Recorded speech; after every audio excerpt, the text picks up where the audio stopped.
আছো? রোহান দেখতে পাও? জি ম্যাম, দেখা যাচ্ছে ম্যাম, ক্লিয়ার। আচ্ছা, ক্লিয়ার আছে না? দেখো, কমপ্লিটিং কিছু করি, তারপরে কিছু ট্রান্সফরমেশন করব।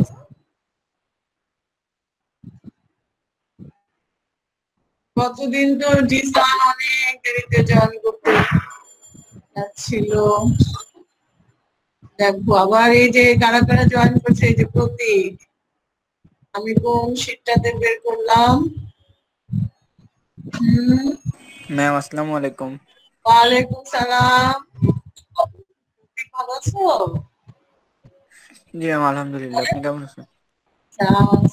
আলহামদুলিল্লাহ। রবিবারের থেকে পরীক্ষা দিবে, কেউ পরীক্ষা মিস করবে না। হ্যাঁ, এই যে দেখো আমি কি বলছি, complete the sentences using suitable clauses or phrase. এগুলো তো আমরা আগে করিনি না, এই টাইপের হয়তো করেছি। রুলস তো একই, সেন্টেন্স একটু ঘুরিয়ে ফিরিয়ে আসে। যেহেতু গ্রামার পোরশনটা আনছি, যত বেশি প্র্যাকটিস করবে তত তোমাদের। দেখো, number A, I pay special thanks to the author for writing this. মানে প্রথম যে সেন্টেন্সটা থাকে না, প্রথমে বা শেষে এই ধরনের কিছু সেন্টেন্স থাকে, তোমরা মনে করো না যে এই সেন্টেন্সটা কোনো কাজের না। এই সেন্টেন্স গুলো কিন্তু আসলে ক্লু হিসেবে কাজ করে। এই সেন্টেন্স গুলো তোমাদেরকে হিন্টস দেয় যে কি ধরনের সেন্টেন্স লিখে ফুলটা সেন্টেন্সটা কমপ্লিট করতে হবে। Although it is difficult to read, প্রথমে বলছে যে আমি লেখককে তার বই লেখার জন্য বিশেষভাবে ধন্যবাদ জানাচ্ছি, যদিও এটা পড়াটা খুবই কঠিন ছিল। It's difficult to read. এই যে যখন দো অলদো থাকে, তখন কি পরে কিন্তু একটা অপোজিট আইডিয়া দিতে হয়, তাই না বলো? দো it is difficult to read, যদিও এটা পড়াটা খুবই কঠিন ছিল, তাহলে কি হবে? তারপরে কি, এটা আমি পড়েছিলাম, আমি এনজয় করেছিলাম। Ma'am but easy to define দেওয়া যায়? কি বাট তো দেওয়া যাবে না, এখানে কমাটার মধ্যে বাট লুকিয়ে আছে। হ্যাঁ, মানে বলছে প্রথম সেন্টেন্সটার মিনিংটা খেয়াল করো, যে আমি লেখককে তার বই লেখার জন্য বিশেষভাবে ধন্যবাদ জানিয়েছি। যে খুবই মানে প্লিজড না হলে তো, খুবই খুশি খুবই আনন্দিত না হলে তো কেউ ভাবে ধন্যবাদ জানায়, স্পেশাল থ্যাঙ্কস। হ্যাঁ, although it is difficult to read, যদিও এটা খুব কঠিন ছিল পড়া, তারপরেও সে কি বইটা নিশ্চয়ই পছন্দ করেছে, নিশ্চয়ই এনজয় করেছে পড়াটা, তাই তো স্পেশাল থ্যাঙ্কস দিয়েছিল, তাই না? তোমার প্রথম সেন্টেন্সটার অর্থটা বুঝতে হবে। ম্যাম ইজি টু আন্ডারস্ট্যান্ড এটা দেওয়া যাবে? ইজি টু আন্ডারস্ট্যান্ড দিলে তো হলো না, ইজি টু আন্ডারস্ট্যান্ড দিলে তোমার মিনিংটা আসলো না, মিনিং এটা আসবে না। ইজি টু আন্ডারস্ট্যান্ড কি, ডিফিকাল্ট টু রিড, মানে লেখককে যেহেতু একটা বিশেষ করে ধন্যবাদ দিয়েছে, তাহলে কি সে নিশ্চয়ই বইটা পছন্দ করেছে, বইটা পড়তে কঠিন ছিল কিন্তু বইটা তার ভালো লেগেছিল। হ্যাঁ, although it is difficult, মানে এভাবে একটু চিন্তা করলে, ডিপে চিন্তা করলে তুমি বুঝতে পারবে। although এটা যদিও পড়াটা কঠিন ছিল, তারপরে আমি বইটা কি উপভোগ করেছি, বইটার ইনার মিনিংটা বুঝতে পেরেছি। I understand the inner meaning of the book. আর তুমি কি বললে যে it is easy to understand. I enjoyed the book. কি রুবায়েত, কি মনে হচ্ছে? প্রতীক বলছে না কিছু? Although it is difficult to read, I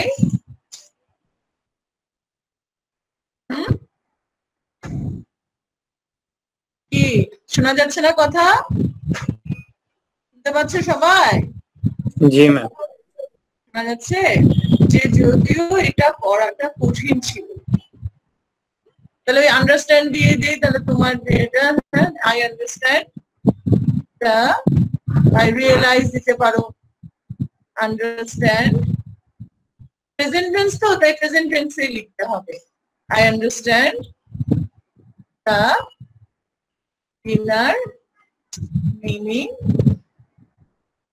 meaning of the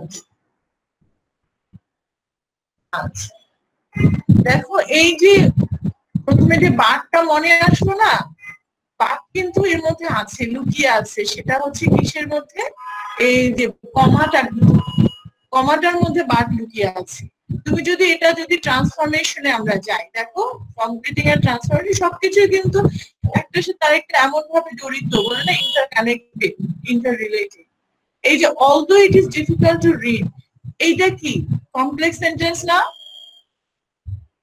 হ্যাঁ জি ম্যাম কমপ্লেক্স কেউ কথা বলছো না কেন প্রতীক আছো কে কে আছে ইব্রাহিম আছো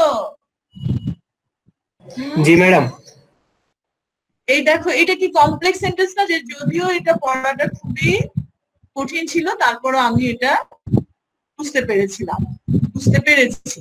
তাই না তাহলে এইটাকে যখন আমরা কম্পাউন্ড করব তখন কিন্তু ওই যে পার্ট চলে আসবে যখন এটা কম্পাউন্ড করব পার্ট চলে আসে আবার যখন এটাকে আমরা সিম্পল করব দেখো কম্পাউন্ড আগে লিখি তোমাদের এইভাবে করে কিন্তু লিঙ্ক করে পড়লে জিনিসটা আরো বেশি করে তোমাদের মনে থাকবে দেখো কম্পাউন্ড যখন হবে তখন কি দোয়াল দো উঠে যায় কমা উঠে যায় কমার জায়গায় পার্ট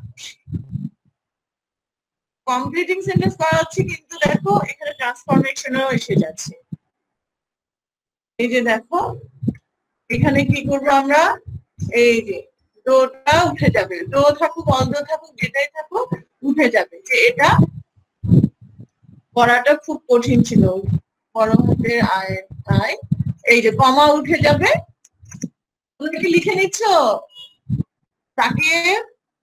সাকিব আছো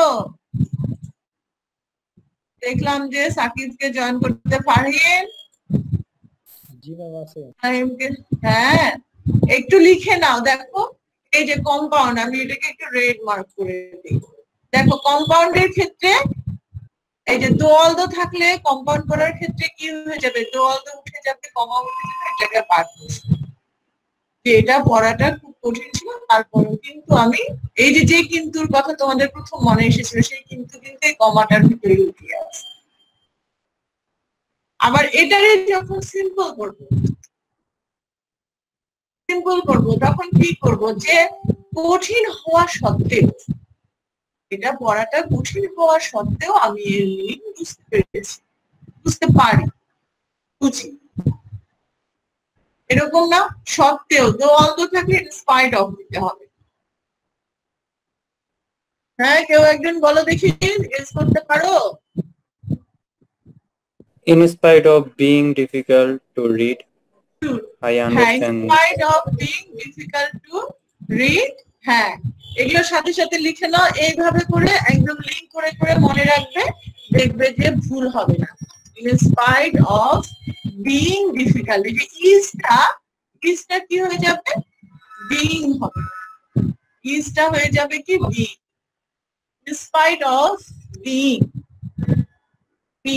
দেখো difficult to read তারপরে কমা হবে পার্ট হবে না কিন্তু despite of being difficult to read miss হ্যাঁ বলো এটা কি সিম্পলে আছে নাকি কমপ্লেক্স আছে তো বুঝতেছি না প্রথম সেন্টেন্সটা কিন্তু কমপ্লেক্স তো অলদো যেটাতে আছে আমি তোমাদেরকে মেইনলি তো কমপ্লিটিং শুরু করেছিলাম কমপ্লিটিং করাতে এই যে কমপ্লিটিং এর সাথে আবার ট্রান্সফরমেশনেরও একটা যোগ আছে এটা দুইটাই এজন্য করাচ্ছে ট্রান্সফরমেশনের পরীক্ষায় থাকবে তোমাদের শেখা হয়ে যাবে এখানে লেখা আছে it is difficult to read but understand that inner meaning of এটা কম্পাউন্ড এই যে বাট এন্ড বাট অর যখন ঠিক আছে তখন কম্পাউন্ড এই যে আমি ওই সামনে কম্পাউন্ড দিয়ে কোলন দিয়েছি আমি পিছনে দেই নাই পিছনে যখন ব্র্যাকেটে যদি দেওয়া থাকতো যে মেক ইট কম্পাউন্ড হ্যাঁ এই জন্য সামনে এই যে সিম্পল দিয়ে কোলন দিয়েছি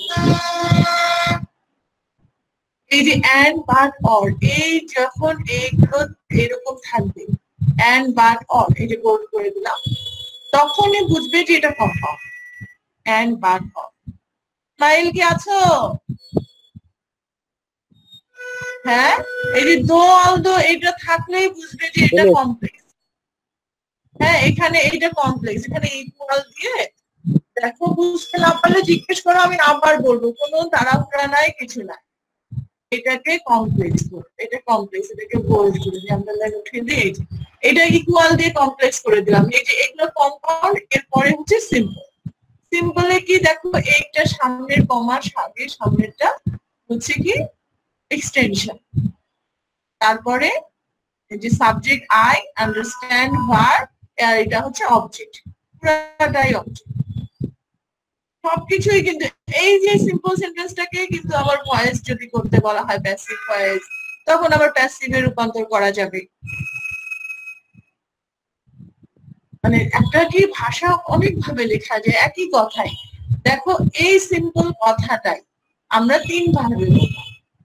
প্রথমে বললাম যে যদিও এটা পড়তে কঠিন, তাই না? তারপরেও আমি বুঝেছি। তারপরে কম্পাউন্ডে গিয়ে কি হলো, এটা পড়তে কঠিন, এটা পড়া কঠিন, কিন্তু আমি বইটি বুঝেছি।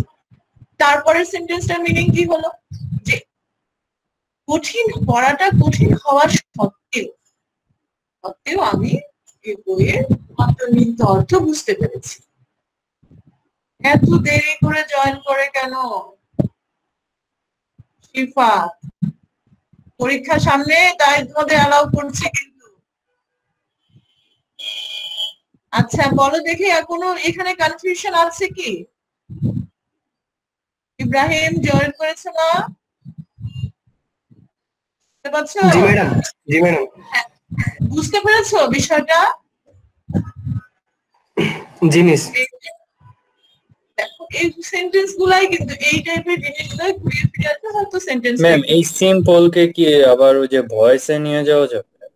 ভয়েস মানে এই যে সিম্পলটাকে ভয়েস করা যাবে, সিম্পলকে এই যে এই সেন্টেন্স গুলোকে, এই যে এইগুলাকে ভয়েস করে, যে দেখো সাবজেক্ট, ভার্ব, অবজেক্ট আছে, তাহলে অবজেক্ট কে সামনে নিবা, সাবজেক্ট হয়ে যাবে। তারপরে am, is, are, was, were, তারপরে অবজেক্ট যদি তুমি প্যাসিভ ভয়েস আনো, দেখো এভাবে করে লিঙ্ক করে করে মনে রাখবা, দেখবা ভাষা কত মজা লাগে। তখন এইগুলোর আইডিয়া গুলো তোমাদের ক্লিয়ার হয়ে যাবে না? ধরো প্যাসিভ ভয়েস, প্যাসিভ ভয়েস এইভাবে জাস্ট একটু তোমাদের, হ্যাঁ তোমরা বড় হয়েছো, এগুলো বিভিন্ন ভাবে দেখো। এই যে এইখানে দেখো, এই যে inner meaning of the book, এইটা কিন্তু অবজেক্ট, এটাকে সাবজেক্ট হয়ে যাবে। আর এটা যে আছে এক্সটেনশন, এটা যেরকম সেরকমই থাকবে। তোমাকে কিন্তু পরীক্ষাগুলোতে ভয়েস একটা থাকবে, সেটা এরকম বড় বড় থাকবে, এমন থাকবে যে তোমার সাবজেক্ট বুঝতে কষ্ট হয়। এই যে অবজেক্টটা এখানে কত বড়, যে বইটির অন্তর্নিহিত অর্থ এই পুরোটাই অবজেক্ট। অবজেক্টটা কিভাবে যে একটা ভার্বকে কি বা কাকে দ্বারা প্রশ্ন করবে যে উত্তর পাওয়া যায়। মনে করো আমি বুঝি, আমি বইটির অন্তর্নিহিত অর্থ বুঝি, মানে কি আমি কি বুঝি, কি বুঝি, কি দ্বারা প্রশ্ন করছি, কি বুঝি, কি দ্বারা প্রশ্ন করলে যে উত্তর পাওয়া যাচ্ছে, কাকে দ্বারা প্রশ্ন করলে যে উত্তর পাওয়া যায়, সেটাই হচ্ছে অবজেক্ট। তাহলে দেখো এক্সটেনশন দিলাম, তারপরে দেখো অবজেক্টের সাবজেক্ট করে দিব। তোমরা ভাবছো যে মিস কোথা থেকে কোথায় চলে গিয়েছে, কিন্তু এগুলোও তো ট্রান্সফরমেশনে আসে, ভয়েসও আসে, জাস্ট তোমাদের প্র্যাকটিস করাচ্ছি। হ্যাঁ, এই যে দেখো inner meaning of the book, তারপরে কি am, is, are এর মধ্যে একটা হবে, এটা তো প্রেজেন্ট ইনডেফিনিট টেন্স। রুবায়েদ আছো? এই যে দেখো ইজ, তারপরে আন্ডারস্ট্যান্ড এ পাস্ট পার্টিসিপল, আন্ডারস্ট্যান্ড এ পাস্ট পার্টিসিপল কি হবে বলো দেখি, প্রতীক বলো তো। আন্ডারস্ট্যান্ড বলো, আন্ডারস্ট্যান্ড এর পাস্ট পার্টিসিপল আন্ডারস্টুড। আন্ডারস্টুড, হ্যাঁ। তাহলে the inner meaning of the book is এখানে দিতে হবে, কারণ ইনার মিনিং এটা হচ্ছে সিঙ্গুলার হিসেবে বোঝাচ্ছে। তাহলে ইজ আন্ডারস্টুড বাই মি। ঠিক আছে, এই যে দেখো এখানে প্যাসিভ ভয়েস হয়ে গেল। এই যে অবজেক্টটা সাবজেক্ট হয়ে গেল, ইজ বসলো, এই যে V3, তারপরে বাই মি। এইভাবে করে কিন্তু তখন তুমি পড়তে বসবা না, যত লিঙ্ক করে পড়বা, যখন একটা ওয়ার্ড শিখবা, ওই ওয়ার্ডের সাথে সিনোনিমাস ওয়ার্ড কিছু শিখবা, দেখবা যে ওগুলো মনে থাকবে, মনে থাকবে। লিখে নিয়েছো সবাই? ম্যাথিউ আছো? ম্যাথিউ নেই? আকাশ জয়েন করেনি আজকে? ইকরামুল করে ম্যাম জয়েন করছে আজকে। জয়েন করেছো? Thank you. তাই দেখছি যে ওই যে তুমি জয়েন করেছো তাহলে। হ্যাঁ জি ম্যাম। হ্যাঁ বুঝতে পেরেছো ইকরামুল? বুঝতে পেরেছো? আমি হ্যাঁ লেখা হয়েছে? লেখা হয়েছে? কমপ্লিট? জি ম্যাম। আচ্ছা আমি নেক্সটে যাই। দেখো তোমাদের কমপ্লিটিং সাথে সাথে আবার ট্রান্সফরমেশনও হয়ে যাচ্ছে। এই যে এরপরে আসো 3 নম্বরে, I wish dash but I am sorry I will not be able to attend for my examination. দেখো পরের সেন্টেন্সটা কিন্তু তোমার মিনিংটা বুঝতেই হবে। হ্যাঁ মিনিংটা এটা না বুঝলে কিন্তু তোমার এটা কমপ্লিট করলে হবে না। বলছে যে কিন্তু আমি খুবই দুঃখিত যে আমি আমার পরীক্ষা অ্যাটেন্ড করতে পারি না, অ্যাটেন্ড করতে সমর্থ হই না, হব না, মানে অ্যাটেন্ড করতে সমর্থ হব না। তাহলে হয়তো কি যে ও ইচ্ছা করছে যে I wish I could attend the exam, I would I wish এরকম থাকলে কি হয়, সাবজেক্টের পরে would অথবা could, এটা জানি আমরা। এখানে একটু লিখে দেই না, I wish বা would that, wish অথবা would that এরকম থাকলে কি হবে, অবজেক্ট দিয়ে। উর্মি আছো? উর্মি would that এইরকম দেখছো? হ্যাঁ এরকম দুইটা থাকলে কি হবে, প্লাস দিয়ে একটা সাবজেক্ট দিব। দেখো সাবজেক্টটা অবশ্যই তোমাকে মিনিংফুল একটা সাবজেক্ট দিতে হবে যেটা ম্যাচ করে, সুইটেবল একটা সাবজেক্ট দিতে হবে। তারপরে কি দিব, would oblique would, তারপরে কি দিব, প্লাস, তারপরে V1 ভার্বের প্রেজেন্ট ফর্ম, V1 কি ভার্বের প্রেজেন্ট ফর্ম, তারপরে কি দিব, অবজেক্ট। এই যে উইশ অথবা would that থাকলে এরকম হবে, দেখো রেড মার্ক করে, উইশ অথবা would that এরকম থাকলে কি হবে, দেখো সাবজেক্ট would অথবা could, তারপরে V1 অবজেক্ট।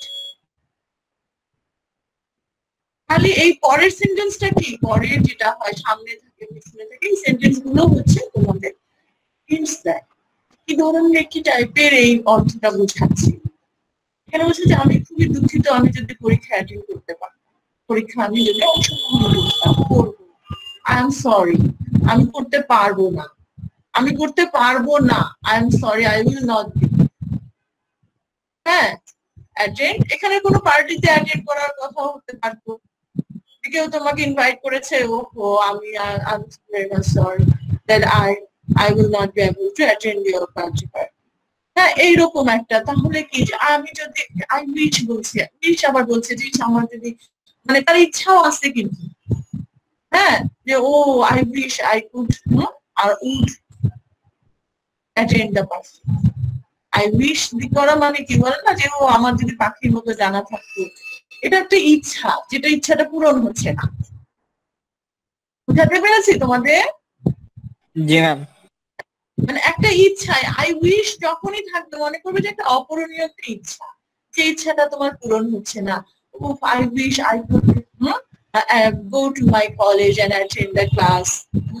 যে আমার ইচ্ছা হচ্ছে, I wish আমার ইচ্ছা হয় আমি যদি কলেজে যেতাম এবং ক্লাস অ্যাটেন্ড করতাম, but due to the situation you can't attend. মানে তুমি যেটা পারছো না, তোমার মনের একটা অপূরণীয় ইচ্ছা, এরকম। তাহলে এখানে কি হবে? আই উইশ, আই উড দাও সমস্যা নাই, I would attend the exam। বুঝতে পারো যে এখানে কি পরে এই যে পিছনের সেন্টেন্সটার জন্য এরকম করে দিতে হবে তোমার। ম্যাম ডু দেওয়া যাবে এখানে অ্যাটেন্ড হয়ে যাবে। কি বলো? I could do the exam. I could do, না I could do could do, জি ম্যাম। ডু বলছো, ডু ভার্বটা এক্সামিনের সাথে যায় না। তুমি দিতে পারো sit for the exam, could, হ্যাঁ কুড দিলেও হবে, কোনো সমস্যা নাই। কিন্তু কিছু কিছু বলে না যে কোলোকেশন একটা ওয়ার্ড আছে যে শব্দের সাথে যেটা ম্যাচিং হয়।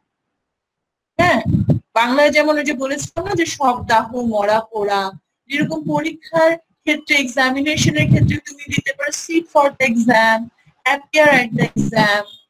হ্যাঁ, আই কুড সিট, এই যে এই কিছু ফ্রেজ আছে, সিট ফর, তারপরে কি দিতে পারো অ্যাপিয়ার, এগুলো জেনে রাখো, তাই না? সিট ফর মানে আমি এক্সামে বসা না কি জানি এরকম একটা।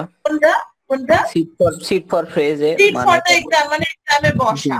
হ্যাঁ, সেম টাইপের meaning, appear at the exam, attend the exam, এক্সামের সাথে এই ওয়ার্ডগুলো কাজে লাগানো।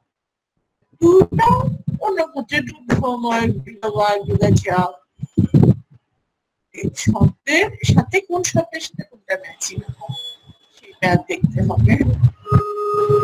তাহলে কিছু কিছু ফ্রেজ মনে রাখতে হবে, মনে রাখলে তোমাদের জন্য ভালো হবে।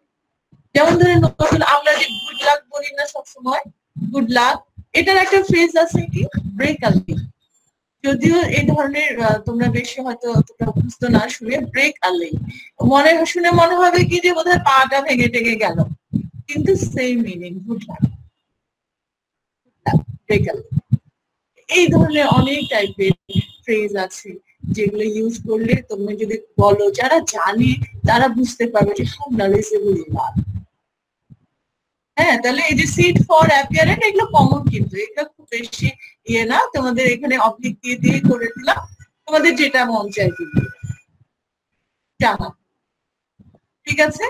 আর এই যে রেড মার্ক দিয়ে এখানে স্ট্রাকচারটা দেওয়া আছে, যেটুকু শিখবা একটু ধরো ক্লিয়ারলি, কনসেপ্টটা ক্লিয়ার থাকবে, যে কোনো সেন্টেন্স আসবে এভাবে আসবে।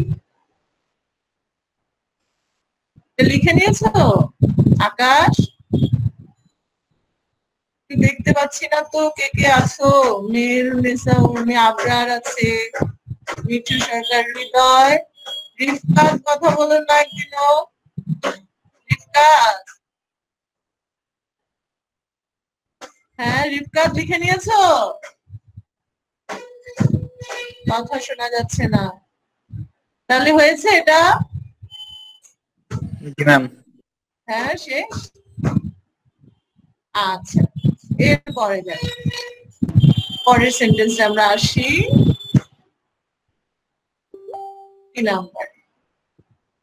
3 নাম্বারটায় দেখো,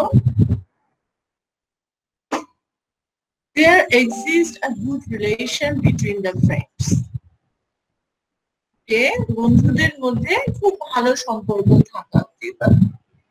One helps other if, আমাদের এই যে if কন্ডিশনাল যুক্ত সেন্টেন্স কিন্তু আমরা অনেকবার করেছি। ফারহানা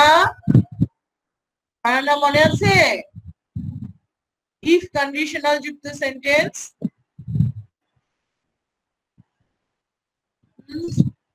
মনে আছে সামি? if কন্ডিশনের কথাগুলো, if কন্ডিশনাল যুক্ত সেন্টেন্সে 3টা করেছিলাম না? জি ম্যাম, 3টা কন্ডিশন। এখানে দেখো ইফটাকে মাঝে দিয়েছে,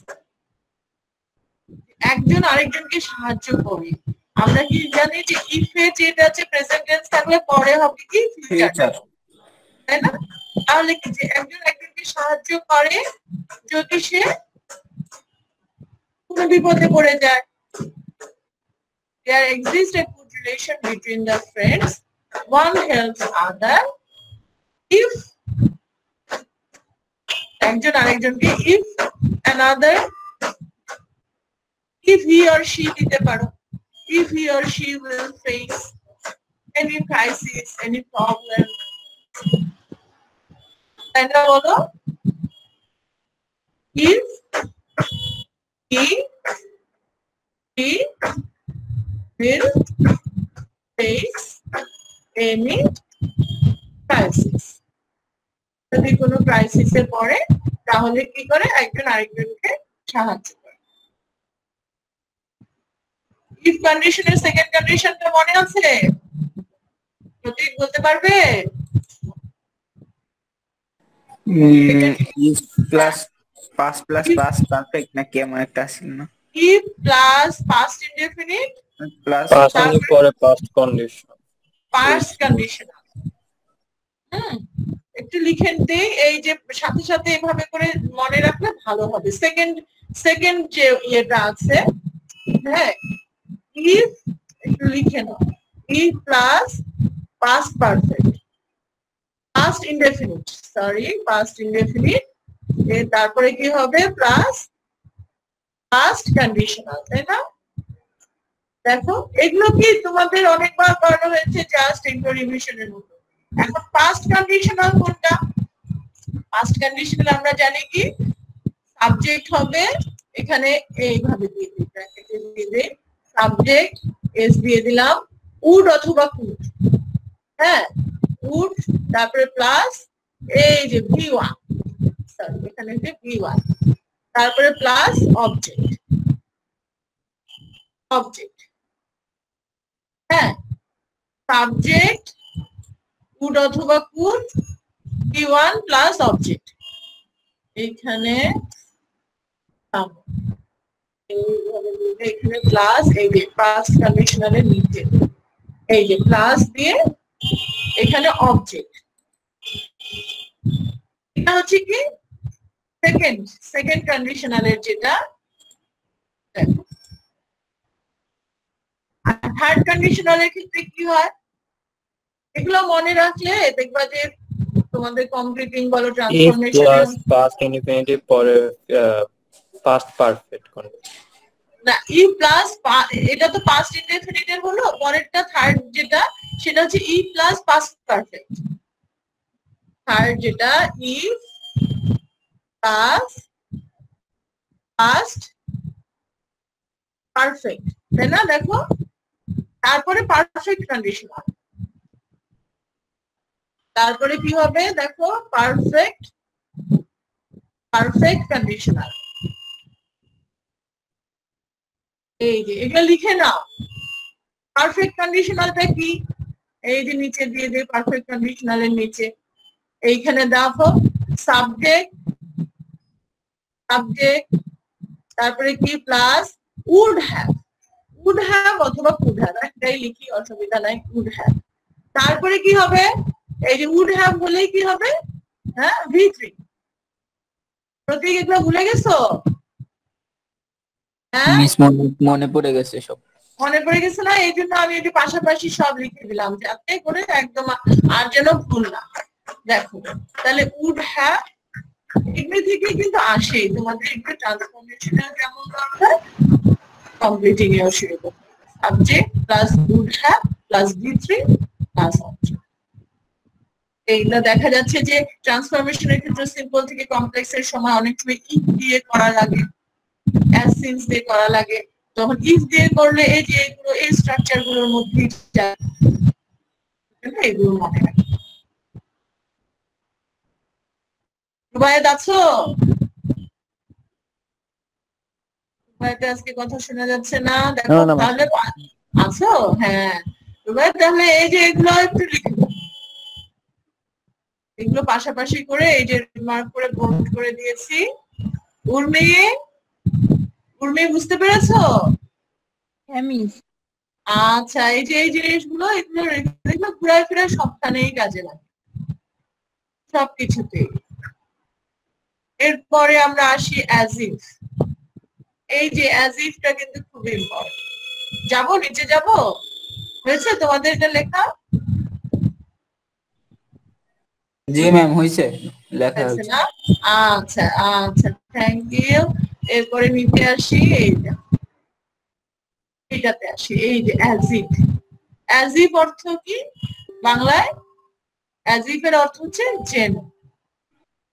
ইন এ মুনলিট নাইট, হ্যাঁ, আর কি চাঁদের আলোয় উজ্জ্বলিত একটা রাতে কি হয়? The moon shines. চাঁদ যেমন আলো দেয় কিরকম ভাবে? যেন।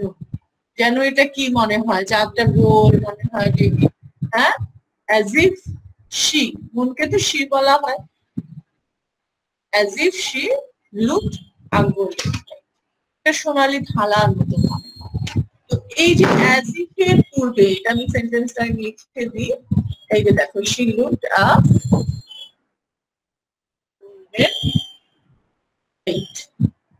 দেখো অ্যাজ ইফ এর পূর্বে, এই যে অ্যাজ ইফটা রেড মার্ক করে দিই। এই যে অ্যাজ ইফ এর পূর্বে যদি এটা কি প্রেজেন্ট ইনডেফিনিট টেন্স না? শাইনস, আকাশ, আকাশ শুনতে পাও?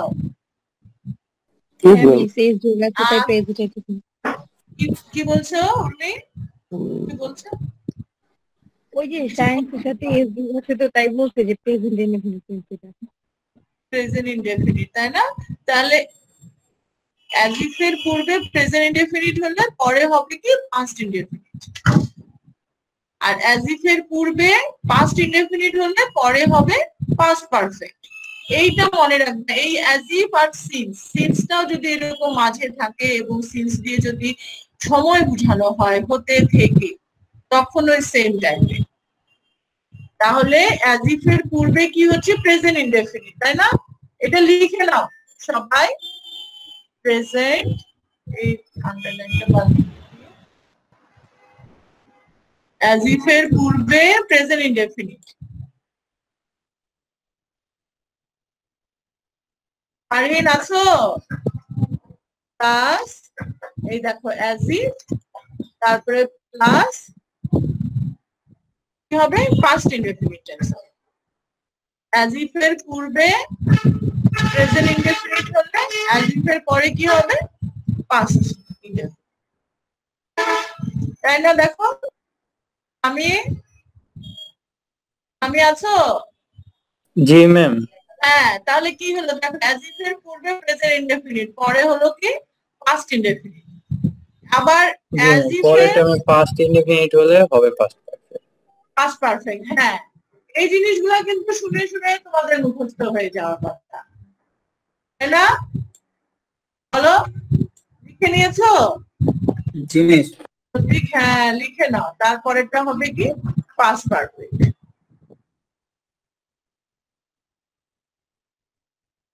দেখো, তারপরেটা হবে পাস্ট পারফেক্ট। আমি আর বেশি বড় বড় করে লিখলাম না, সংক্ষেপে এভাবে করে দিলাম। একটু বোল্ড করে দেই, রেড করে দেই, তোমাদের তাহলে বুঝতে সুবিধা হবে। এই দেখো, অ্যাজ ইফ থাকলে এই যে এর পূর্বে যদি এখানে পাস্ট টেন্স হতো, মনে করো একটা পাস্ট টেন্সের একটা সেন্টেন্স লিখি, he behaved, he behaved as if, বলো দেখি, এমন ভাব করছিল, এমন ব্যবহার করছিল, ব্ল্যাক করে, he behaved as if, তাহলে পরেরটা হবে কি পাস্ট পারফেক্ট, তাই না? প্রতীক বলো দেখি, এটা কি হবে পাস্ট পারফেক্টে? বলো, পাস্ট পারফেক্টের স্ট্রাকচারটা দেখো এরকম হবে। সাবজেক্ট এস দিলাম, তারপরে হ্যাড, তারপরে দিলাম কি V3, তারপরে কি দিলাম অবজেক্ট, হ্যাড নন এভরিথিং।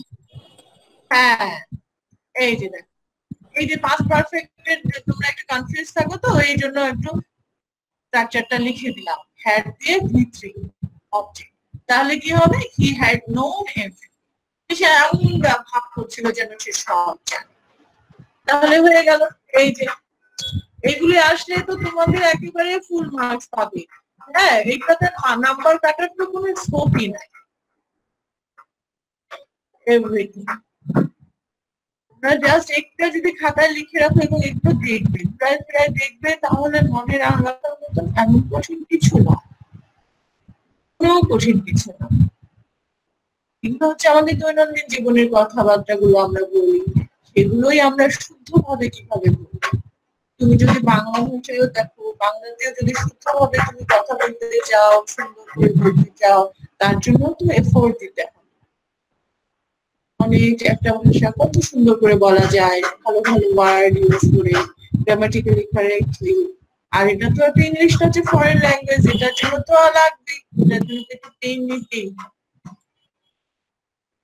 হয়েছে।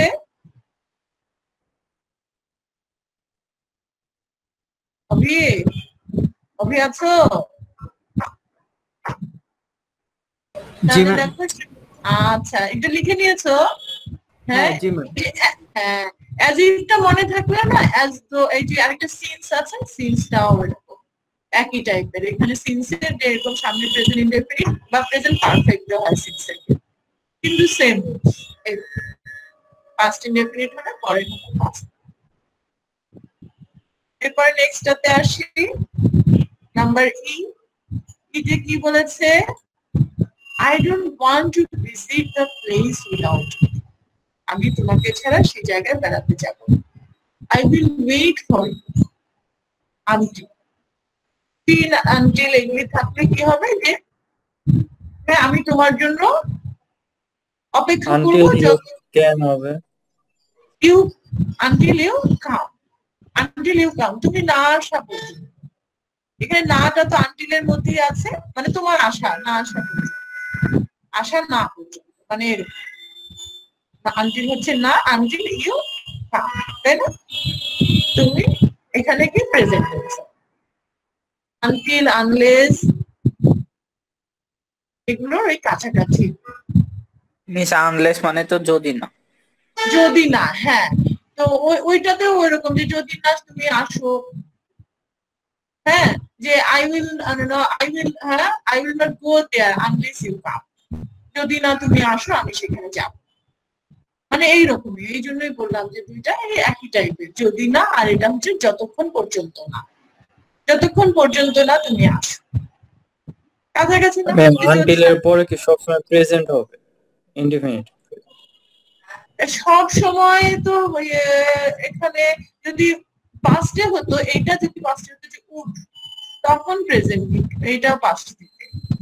তবে তোমাদের যে ধরনের আসে পরীক্ষায় ম্যাক্সিমামে প্রেজেন্টেই আসে, আর এখানে যদি ফিউচার দেখো তাহলে পরে দিবা প্রেজেন্ট।